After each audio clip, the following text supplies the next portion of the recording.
Hello, everyone. We're going to get started with our second panel. My name is Ryan Gapski, and I'm the Speakers Director of the William F. Buckley Jr. program at Yale. I'd like to welcome you all to our panel, Undermining Freedom, the Tyranny of Big Government and Woke Capitalism. How did Milton Friedman fight big government? How was he able to change policy? What would Friedman have thought of corporatism? How ought we think about government, regulation, and the relationship between the public and private sectors? Today, in honor of the 60th anniversary of Friedman's Capitalism and Freedom, our panelists will tackle these questions. So allow me to introduce them. Amity Shlaes is the author of 4 New York Times bestsellers: The Forgotten Man, A New History of the Great Depression, The Forgotten Man Graphic, Coolidge, and The Greedy Hand, How Taxes Drive Americans Crazy. Shlaes chairs the board of the Calvin Coolidge Presidential Foundation, a national foundation based in the birthplace of President Coolidge. The foundation's goal is to share Coolidge with Americans by hosting high school debate and events at the Coolidge site and through newer media. She is especially interested in education. Shlaes is a winner of the Hayek Prize and currently chairs the jury for the prize, sponsored by the Manhattan Institute. Shlaes served as a presidential scholar at the King's College, where she teaches Coolidge. Prior to teaching at King's, Shlaes taught at New York University's Stern School of Business.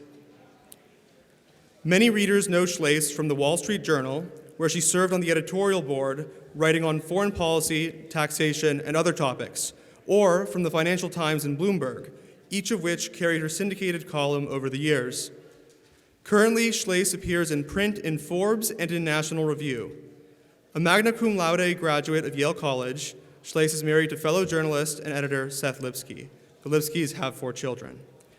James R. Copland is a senior fellow at the Manhattan Institute and director of legal policy. In those roles, he develops and communicates novel, sound ideas on how to improve America's civil and criminal justice systems. His latest book, The Unelected: How an Unaccountable Elite is Governing America, was published in September of 2020. He has testified before Congress as well as state and municipal legislatures and has authored many policy briefs, book chapters, articles, and opinion pieces in a variety of publications, including the Harvard Business Law Review and Yale Journal on Regulation, the Wall Street Journal, National Law Journal, and USA Today. Copland speaks regularly on civil and criminal justice issues, has made hundreds of media appearances in outlets such as PBS, Fox News, MSNBC, CNBC, Bloomberg, C-SPAN, and NPR, and is frequently cited in news articles in the New York Times, Washington Post, The Economist, and Forbes. In 2011 and 2012, he was named the National Association of Corporate Directors Directorship 100 list, which designates the individuals most influential over U.S. corporate governance. Prior to joining the Manhattan Institute, Copland was a management consultant with McKinsey & Company in New York. Earlier, he was a law clerk for Ralph K. Winter on the U.S. Court of Appeals for the Second Circuit. Copland has been a director of 2 privately held manufacturing companies since 1997 and has served on many public and nonprofit boards. He holds a JD and MBA from Yale, where he was an Olin Fellow in Law and Economics, an MSc in the Politics of the World Economy from the London School of Economics, and a BA in Economics from the University of North Carolina at Chapel Hill, where he was a Morehead Scholar. Andrew Stuttaford was born in England, but his day job in finance brought him across the Atlantic in 1991, and he has lived in New York City ever since. Stuttaford has been published in National Review, National Review Online, The Wall Street Journal, The Weekly Standard, The New York Sun, The New Criterion, The New York Post, The Daily News, Spectator USA, City Journal, and the National Interest. In the UK, he has written regularly for the magazines Standpoint and Prospect, and has been published in CapX and The Article. Stuttaford also has been published in Quadrant, the Australian literary and cultural journal. He was a contributing editor of National Review for many years, and since March of 2020 has been the editor of National Review's Capital Matters, and a fellow of the National Review Institute. He was educated at the universities of Oxford and Brussels and is a qualified English attorney. So now I'll turn it over to Amity, Jim, and Andrew to deliver their remarks, and afterwards we'll have audience Q&A. Amity? Oh, thank you. I think I'm going to come up there too, if that's Sure. okay. Makes me a little more awake in the afternoon. I'm so glad to be here. Thank you, Ryan. Thank you, Lauren. Thank you, Kevin, who may have some affiliation with Coolidge. Is that correct? Yeah. One of the interesting, I have a new book that called Great Society, and the little phrase at the beginning is from the great economic mind, Coco Chanel. She said, "Nothing is new," Chanel said, "it is just forgotten." And that's my epigram for Great Society book. And I think that again today, and we think it. There was a large amount of spending in the period I looked at in the Great Society book, the 1960s, and perhaps even more when the next president came, so Johnson, Nixon. There was a strong sense that inflation was coming in the late 1960s, my topic period, a little bit after Milton published Capitalism and Freedom, and there was an even greater sense that inflation would become stronger in the 1970s. There was a lot of discussion about monopoly. Let's see, governments, monopolies, and government monopolies, adjectival, and this was all going on, and my parents thought that the 70s might not be too great, and that turned out to be true.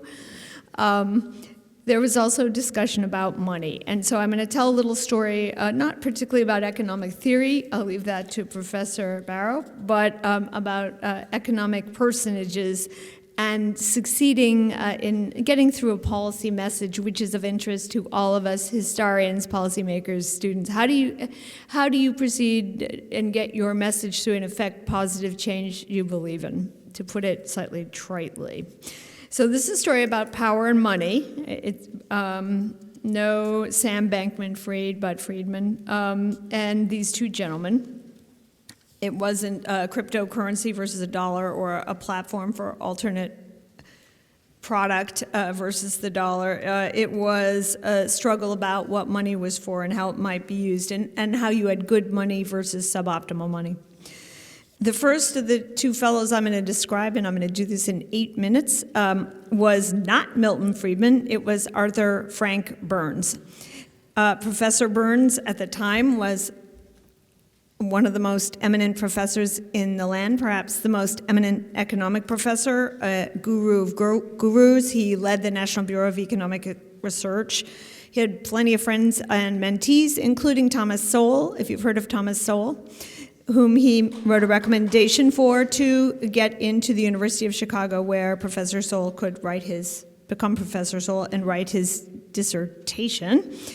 And he was friendly with Professor Friedman, slightly younger professor, and even supported him, Bob, if I'm wrong, in his 1967 presentation and paper. So where was Arthur, though? Who was Arthur? Arthur was also known as a wizard forecaster. So he's the sort of person the economists here would want to become. It was said that Burns could predict the business cycle by the strength of the cigar smoke in the auto dealership halls. Everyone admired him, and particularly one important admirer, that was a man who became President Richard Nixon. Arthur had advised President Nixon when President Nixon was just Vice President Nixon and was losing an election in 1960 to President Kennedy. So Arthur gets to go to the White House when President Nixon becomes President Nixon and wins in 1968, 69, and at first he's an advisor to the new president, and he considers himself the Nixon whisperer. And he's on his way to the highest post in the land, economically speaking, chairman of the Fed. As Fed chair, what is Arthur's job? He has the job to, well, we know one of the jobs, to halt or slow inflation. That is to address inflation through interest rates or through another way that a younger economist was suggesting, watching money supply. That would be Milton.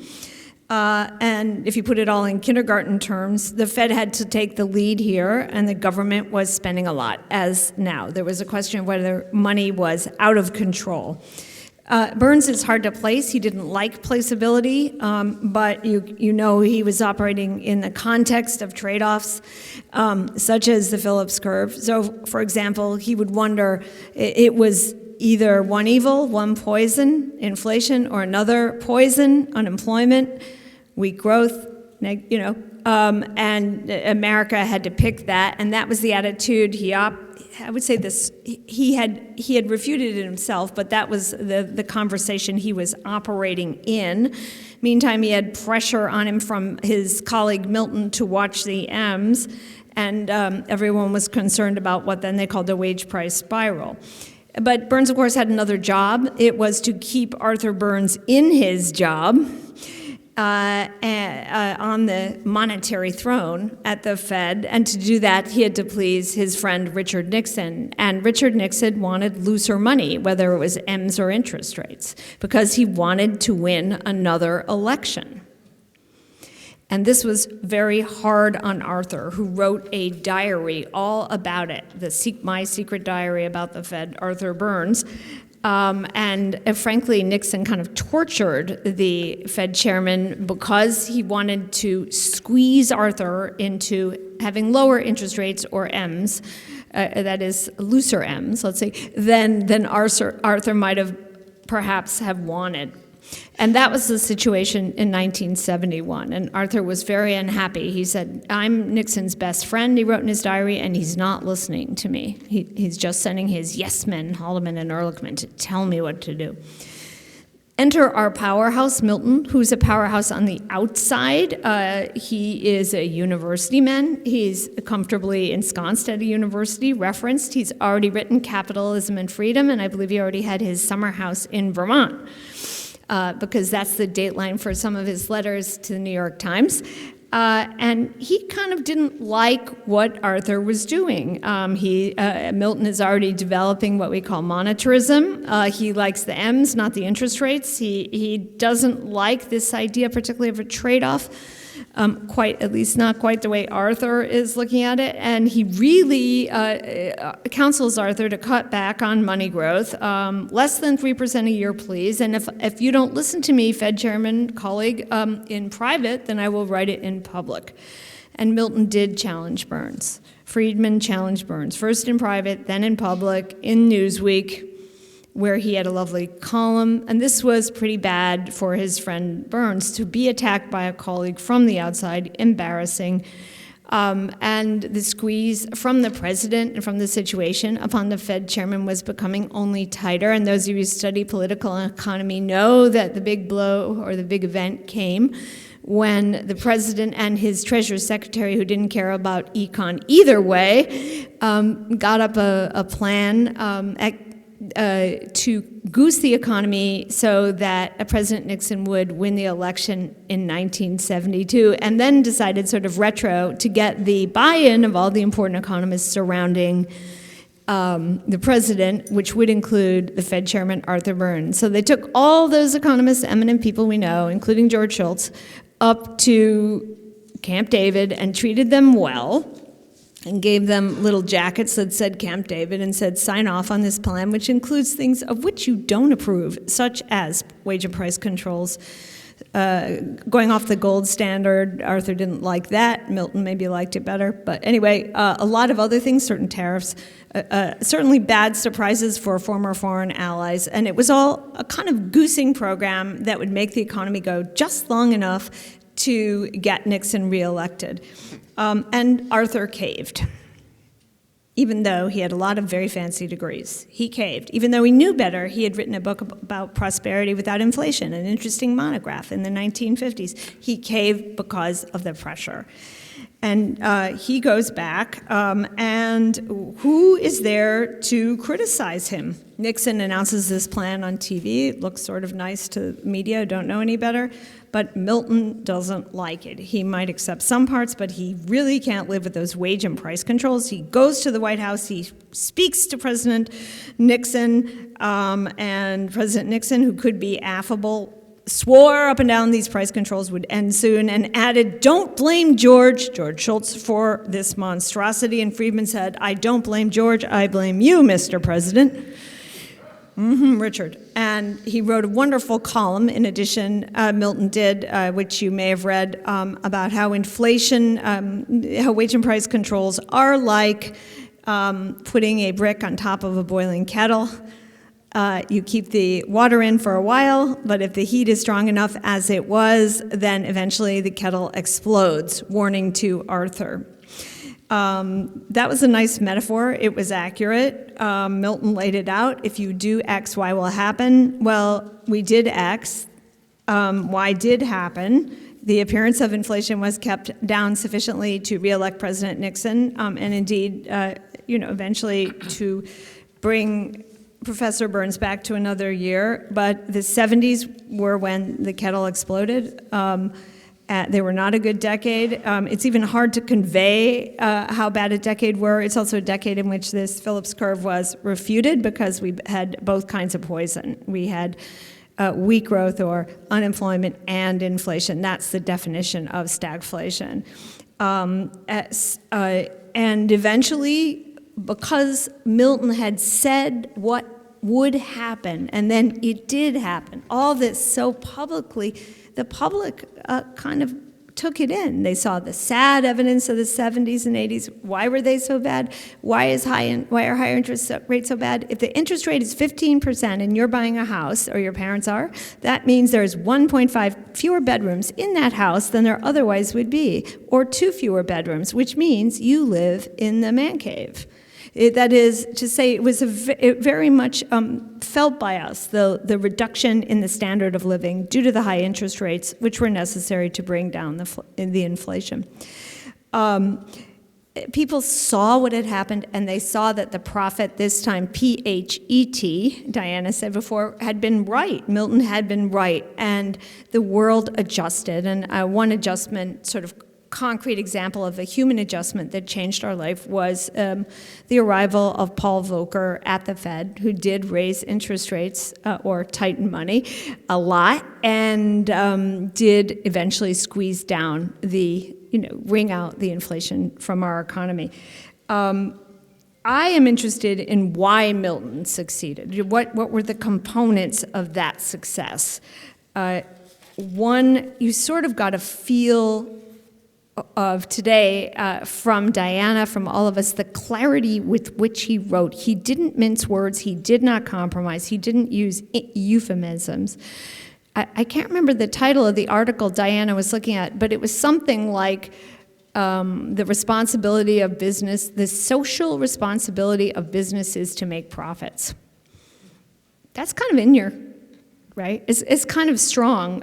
So that, and of course his great intelligence, of course, maybe we should go slow, but the directness, and that's bravery, and the bravery, the categoric in him is very unusual, even today. But there were several other things I want to mention because we are at Buckley with Lauren, who's already built this up to such an extent to relative to what it was. One is that he had both Arthur and Milton had institutional support. They had a friendly relationship some of the time.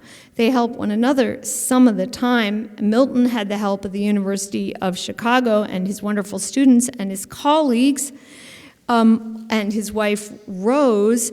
And I don't think Milton, even if he would have been anathema at Harvard, really was afraid day to day that he would have no future in academics. At least not most of the time, which would be a little bit different from now, unfortunately. And he had those media platforms. Why was Newsweek like it was? Newsweek was like it was, and willing to have first Henry Hazlitt, Economics in One Lesson, and then Milton as columnist, because part of its sort of DNA, it was created by a guy named Ray Moley, who had been canceled in the New Deal. Really canceled. And Ray Moley is a wonderful writer. He wrote a book called After 7 Years. And he found a new life because he was a good writer and an open mind, and created Newsweek, and was at the base behind creating the Tax Foundation, which makes those useful charts about why people move from one state to another, off the federal data. He did a lot of things afterwards, and Moley kept openness in the Newsweek culture, and they had I don't know if Moley personally hired Milton by that time, but he definitely had a hand in hiring Hazlitt. So he had Newsweek, he had book publishers, Milton, and he had, of course, television, public television, a long series on public television, very hard to get nowadays. I noticed that Ken Burns has a 6-hour show on America and the Holocaust, so it's 390 minutes, I counted. But only Ken Burns can get that, and certainly not right now for free to choose. It would be hard to get. So those are the things, that's why Buckley's important. You need to be sure to try to fix your institutions insofar as you can or add to them, but you also need to build new institutions, and that is what we do at the Coolidge Foundation. Not just debate, but also some of the students are here who are our fellows. Thank you.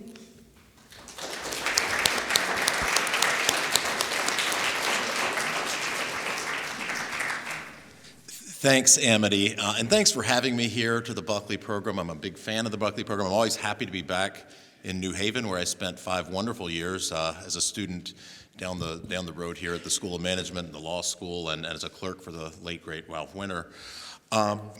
Milton Friedman, unlike the distinguished Robert Barrow, I only met him once, and that was back in 2004 at a gathering of the vast right-wing conspiracy, which those of you who know much about this know it's not that vast, and it's not necessarily that right-wing, and I don't even know if it's a conspiracy, but it was a confab that the Koch brothers used to always throw, and this one was at Aspen, and Milton was there, and I was sort of starstruck.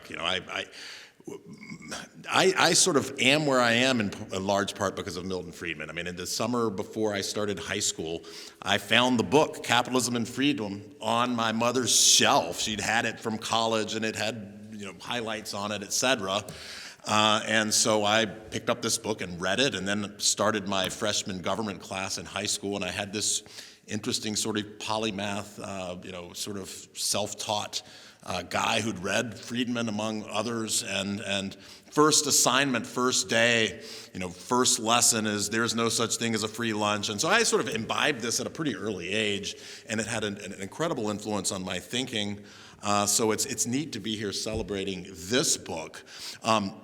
I'm sort of bringing us back, I guess, to some of the legal framework stuff, and Andrew and I are both trained as lawyers. I always like to say I'm not a real lawyer, I play one on TV. I studied at Yale Law, I really didn't learn law, but I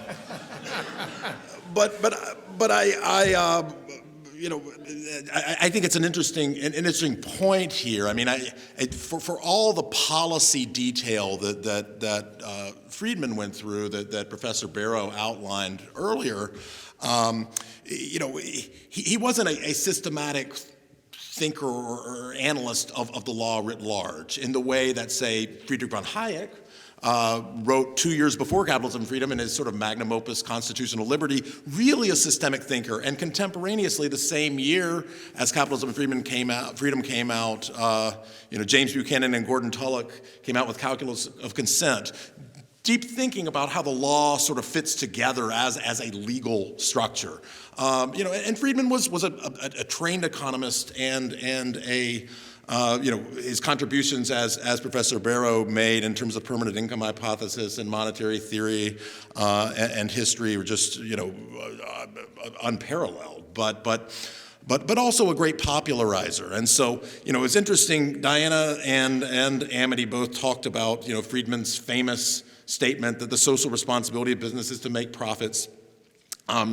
This was sort of the signature tagline framing device that Senator Elizabeth Warren used in 2018 when she proposed her bill to remake American corporate law and get rid of charter federalism. Corporate law is principally a state law function in the United States, and move from a shareholder primacy model to a stakeholder model where corporate boards are responsible to multiple stakeholders, not merely to equity shareholders, and then to put union representatives on the board, which we do see in Germany and some other places.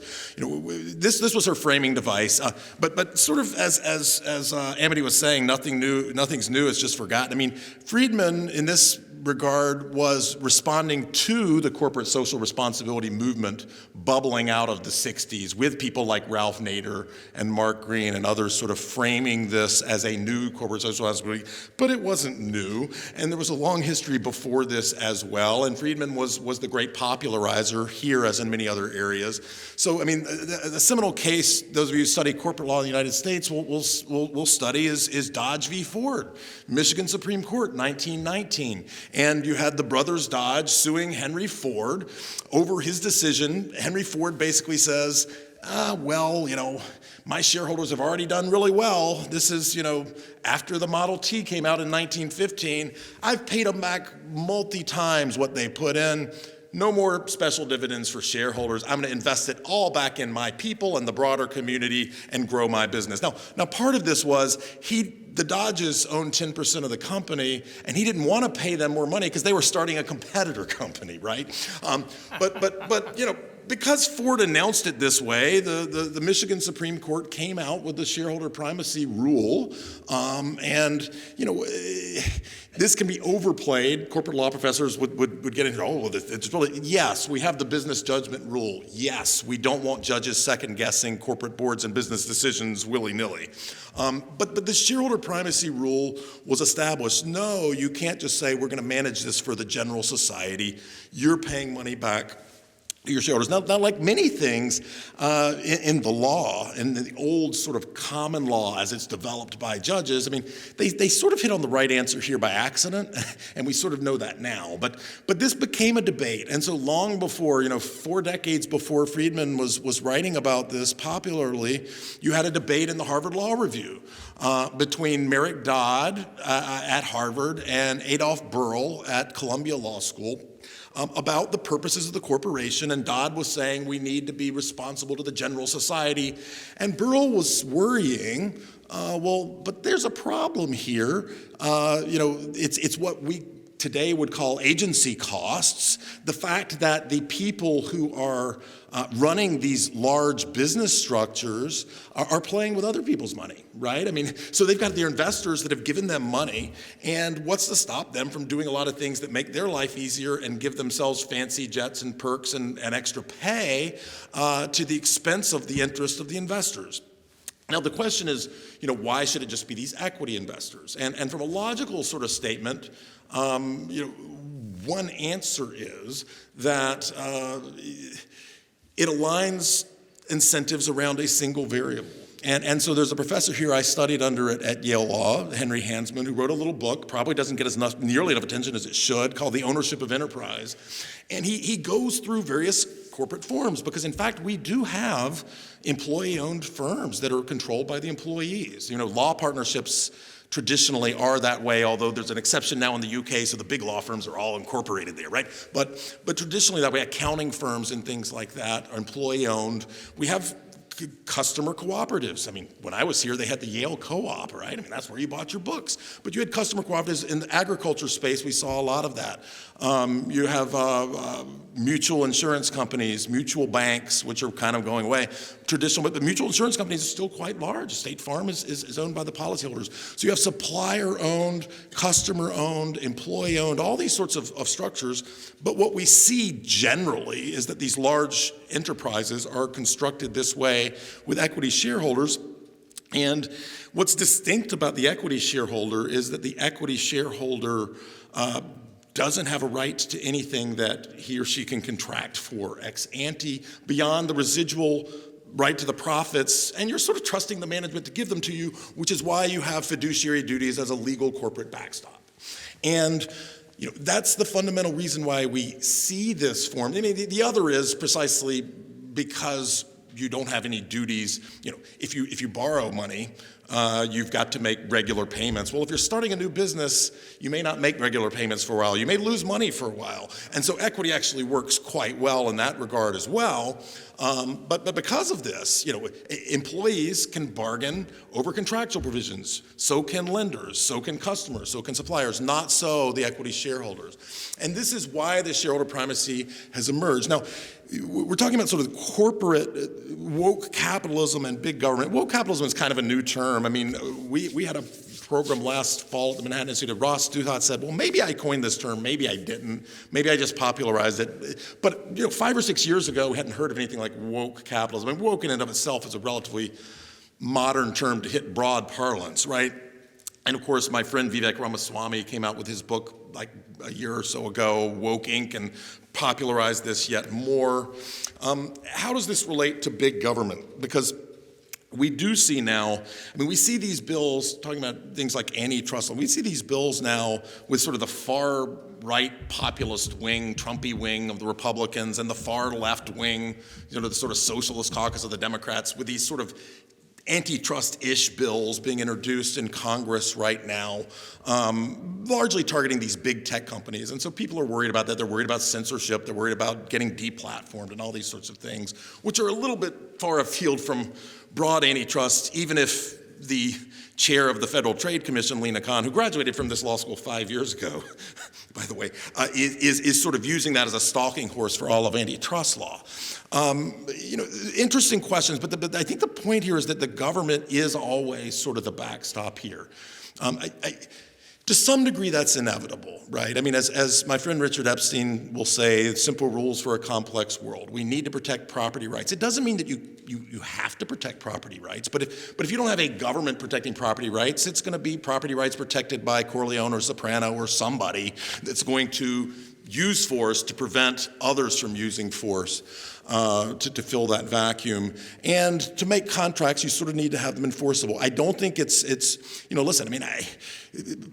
sort of spontaneous order works, and Bob Ellickson down here at the law school has done a lot of good work on it, sort of developing what Hayek talked about a lot in his books on sort of spontaneous order. And you see that if you're playing repeat games in a game theoretic perspective, you can cheat someone once, but the next time, they're probably not going to trust you as much. So spontaneous order works more than we might think, but contracts, particularly when you get to complex economic arrangements, are important, and you need to have some sort of backstop. And then tort is, sort of the protection against fraud, criminal law, sort of the state flip on that. So these sort of simple rules are important, but the big rules, the big government, can go hand in glove. So a lot of what I study is in the context of this ESG is sort of shareholder activism from various players through shareholder voting. And I want to emphasize, shareholder voting isn't the market any more than tort litigation is the market. You can call it private lawsuits. They are private in the sense that you have a private plaintiff, but the government's threat of force and use of force is the ultimate enforcer there. And similarly, what you're talking about here are voting markets that are created by law. And what we've seen happen, I think our traditional, again, somewhat by accident, I don't think the people, Amity's written more than most anyone on the New Deal. The New Deal did a lot wrong, exacerbated the Depression, but they sort of stumbled on something a bit right when they set up the securities law regime with the Securities Act of 33 and the Securities Exchange Act of 34. And when they did that, they created what my professor, again, down the street here at 127 Wall, Roberto Romano, called the genius of American corporate law, where we have state competition with corporate substantive rules at the state level, and then a prophylactic disclosure regime to create a market in tradable securities at the national level. Unfortunately, what we've seen is mission creep at the national level. And so a lot of this sort of ESG shareholder activism. Professor Barrett talked about, ESG and returns to ESG and all these sorts of things. And ESG is the modern corporate social responsibility, a lot of environmental gloss. More complicated than that, we talk about it. But, the federal government came out with these rules about how mutual funds had to vote their shares. That spawned the proxy advisory industry. And then we had a spontaneous development of something which is great for the ordinary investor, that's index funds. But it turns out if all you're doing is following the S&P 500 and you're not making affirmative buy-sell decisions, you are finding a hard time to compete with your neighbor in terms of price and quality because you're offering the exact same product. And once you get a certain economy of scale, you're offering the same thing. And so you have this sort of situation happening where you get the agency costs of the corporation have now flipped to a big three or big five asset management pool that are largely following the market. Markets are still highly competitive. And as long as, I want to emphasize, as long as we don't get rid of shareholder primacy and don't put labor union folks on the board, then these efficient markets are still going to broadly work, right? Hedge fund guys don't care what the ESG people are doing; they're going to make money. But this has led to this sort of campaigning, and it's part of marketing strategy to attract new assets under management. It's part to placate government actors, including state pension funds from New York and California. And now you're seeing the pushback, and you may have seen yesterday, BlackRock, the biggest asset manager in the world, Florida just said we're getting rid of $2 billion of investment in BlackRock because we don't like their sort of ESG activism. So way over time, I'm sorry, but that's sort of a broad synthesis of sort of how I'm coming to these problems.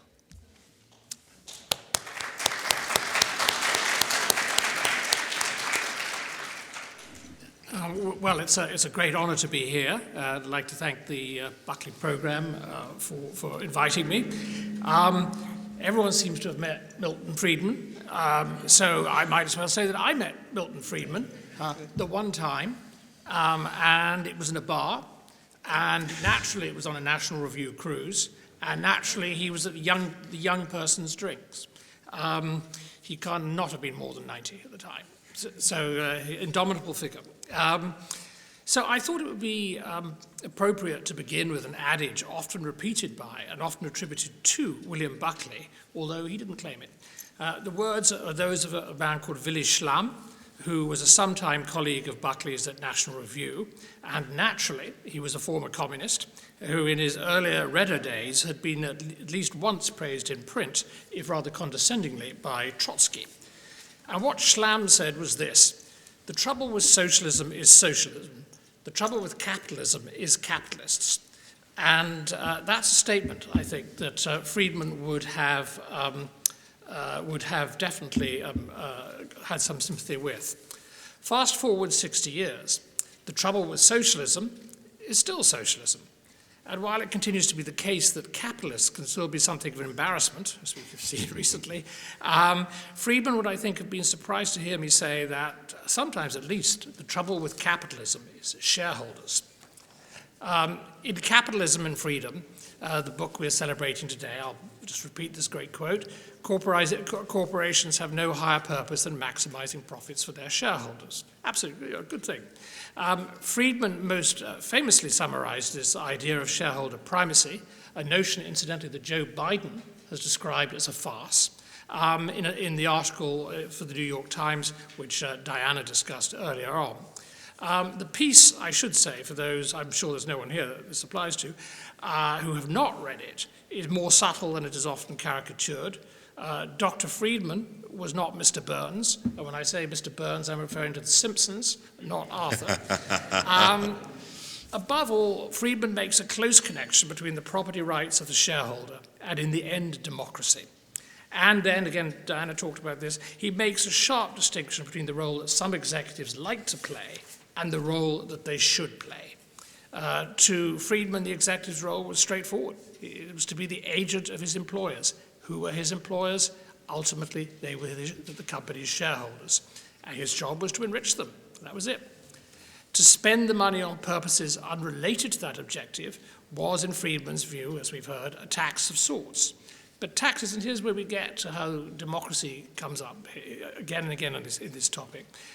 Taxes ought to be decided by a legislature, not in the C-suite. And the executive who then compounded his sins by spending money or to pursue some social objective was again assuming an essentially political role.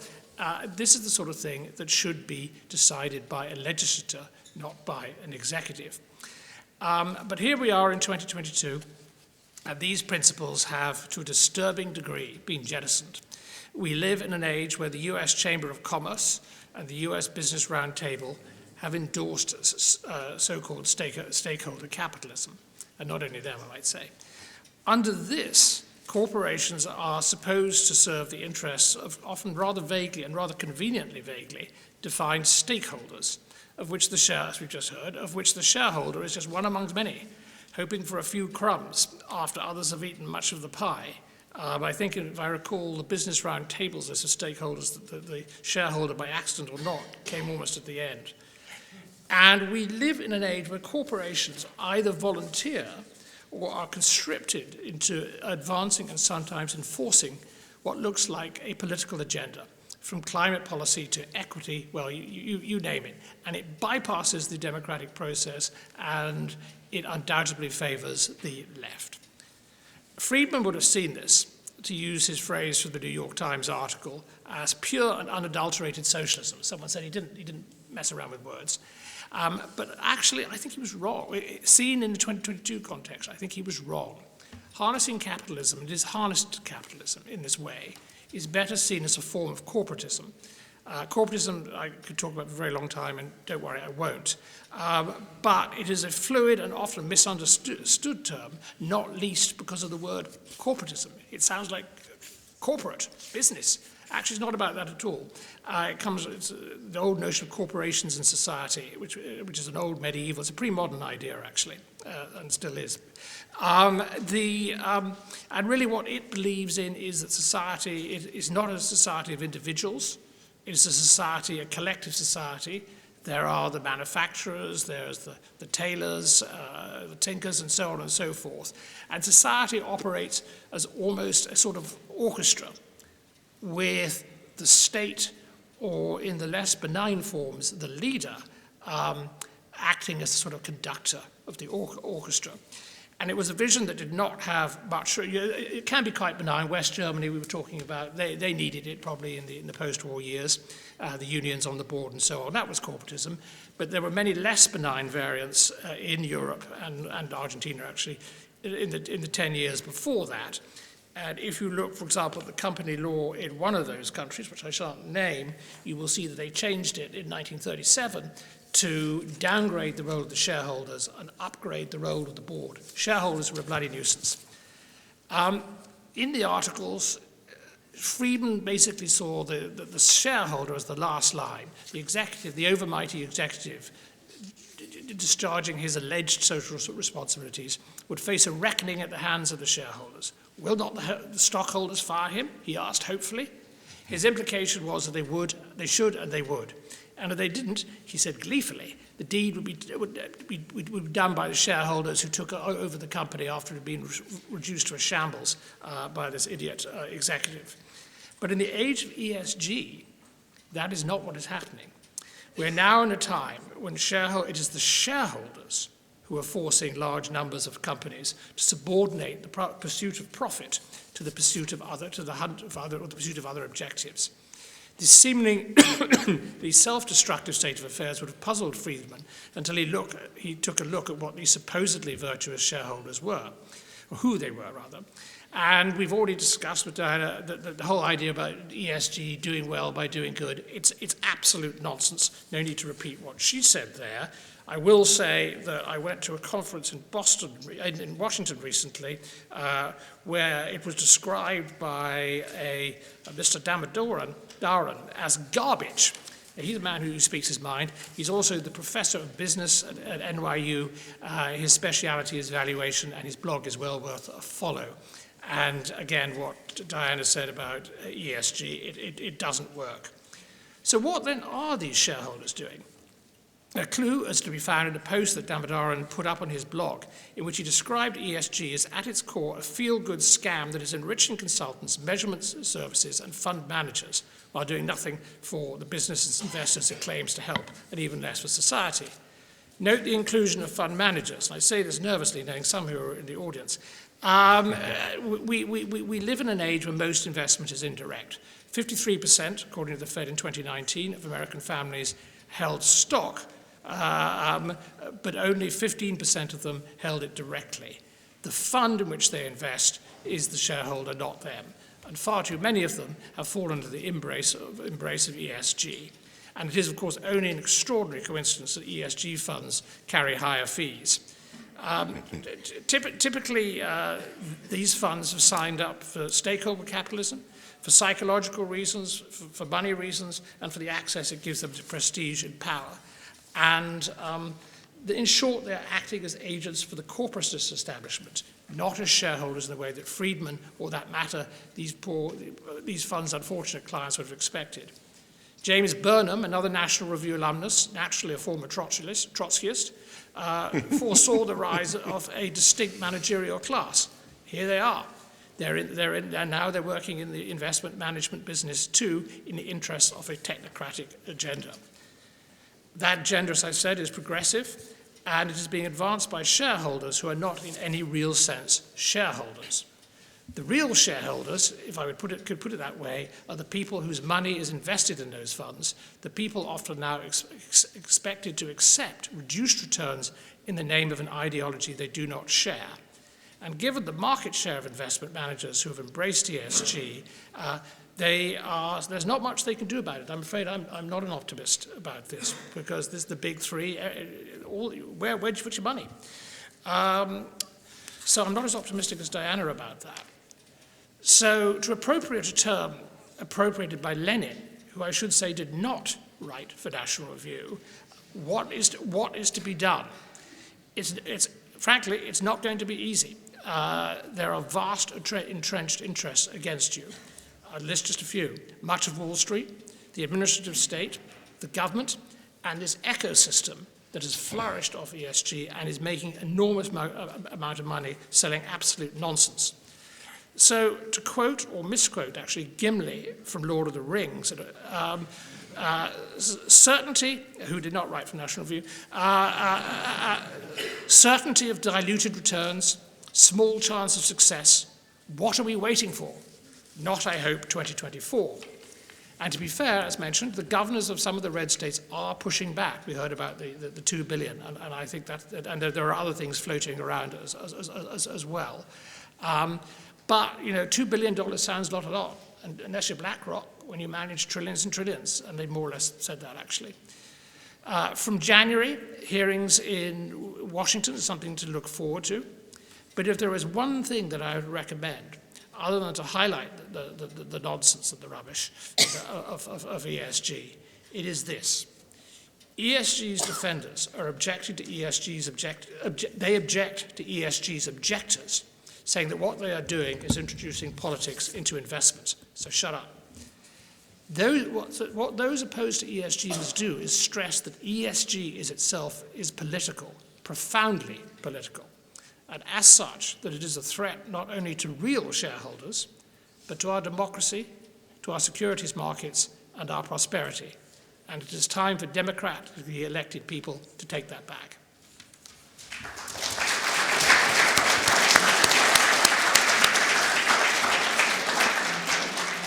Well, in the interest of time, I think we'll turn straight to audience questions. So if any of you would like to raise your hand.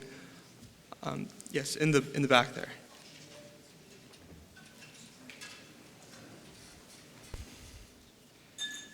So do you think that the principles which have governed the individual's call for social responsibility, calls for social justice, environmental policy, has the individual come to the conclusion of these principles by their own agency, or are they being conditioned by some form of either governing body or an amorphous technocratic elite to deem these things as moral rights or morally good? Well, if I could have a go at answering that. There are, of course, true believers. Paul, I feel sorry for them, but there are. Most of them see as a job or a profit opportunity. And all I can say, I worked in financial markets for 40 years. And when ESG came along, I thought, this is nonsense. And then when I asked around, the clients I spoke to also said it was nonsense. But the word went out that this was a product, if you were on the sell side, that you had to sell. And if you were on the buy side, you couldn't object too loudly because your firm was probably managing money for the state of New York or various Californian entities. And if you were to say publicly, this is just rubbish, so much for that mandate. So I think there is a lot of hidden compulsion, true believers, but I think people really see it as a business opportunity. They have skin in the game, contrary to what was said earlier. The problem is it's the skin on the shareholders' backs. Yes, Professor Elliott. There's a microphone coming by. Wonderful. Isn't the real objection to ESG a lack of disclosure? I mean, if you think about it from the standpoint of Friedman and capitalism and decentralized decisions, the advantages of decentralized decisions, if some investors decide that they are willing to accept a lower return in order to have investment in ESG, and perhaps they even think, as some have argued, that ESG is a sentinel and there won't be lower returns over time. But I mean, we allow there to be growth funds as opposed to more balanced funds. We allow sector funds. As long as there's a clear disclosure in advance, wouldn't the Friedman position really be that let the investors decide? I think that's overly simplistic, frankly, Professor. I mean, I'll refer you to my comment letter in the SEC's climate change rulemaking that I submitted in June for more detail on that. But I mean, listen, there's a reason why materiality, has been central. Financial materiality has been central in terms of disclosure regimes generally. I think part of that is precisely aligning shareholder interests around a single variable. But the bigger issue here is, and I think the real risk with these disclosure regimes is the follow-on enforcement mechanisms, public and private, right? So if you have disclosure regimes with bright line mandatory rules coming from the Securities and Exchange Commission on all these environmental matters, you're giving the SEC enforcement agents and the DOJ enforcement agents a lot of power to come after companies. You're creating potential 10b-5 and other securities litigation opportunities for private litigants.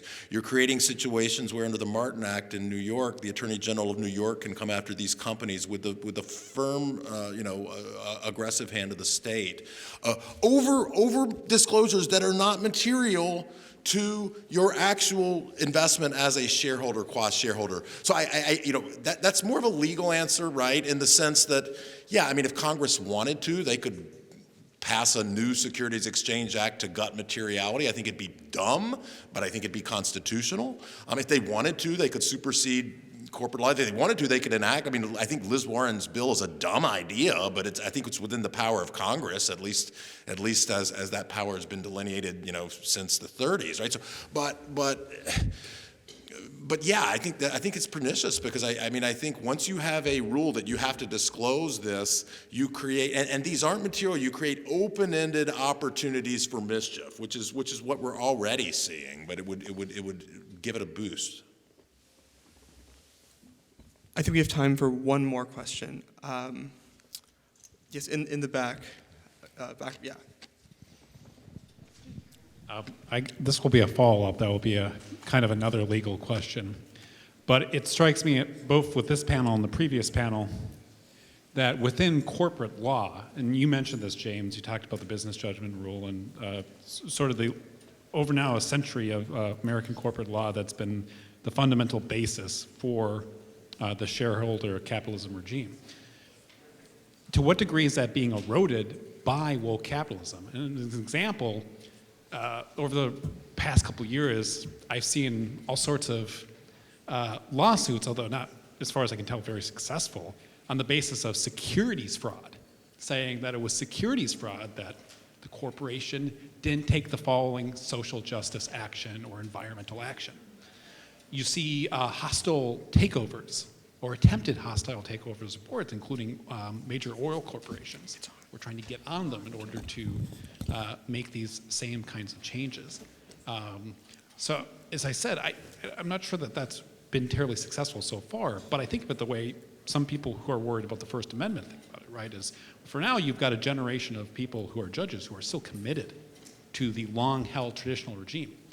But at some point, do you have people who have come up learning the principles of woke capitalism, who are more willing to listen to those sorts of attempts to erode that legal, that underlying legal regime that's been in existence? Yeah. I mean, I think that's substantially right. As I said, the premise of our corporate law is align all incentives around one variable.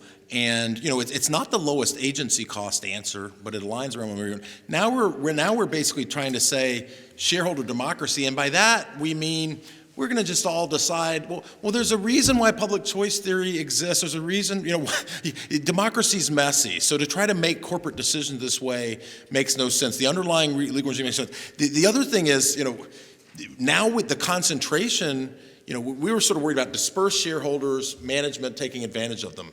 Now we have concentrated shareholders, and these aren't the price makers, right? I mean, again, as long as shareholder primacy exists, and as long as shareholders have the voting rights, I do think this problem can be overstated. And I think some of the pressures we're seeing are really bubbling up from employees, and then you sort of have this top-down thing. But I do think it's a problem. I do think we need to think about, agency costs exist for giant asset managers too.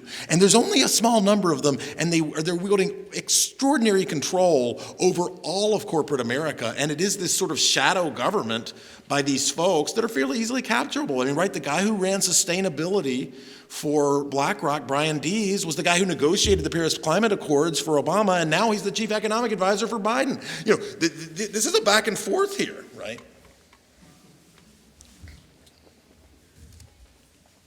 I think, with that, I hope you all join me in thanking our panelists for being with us today.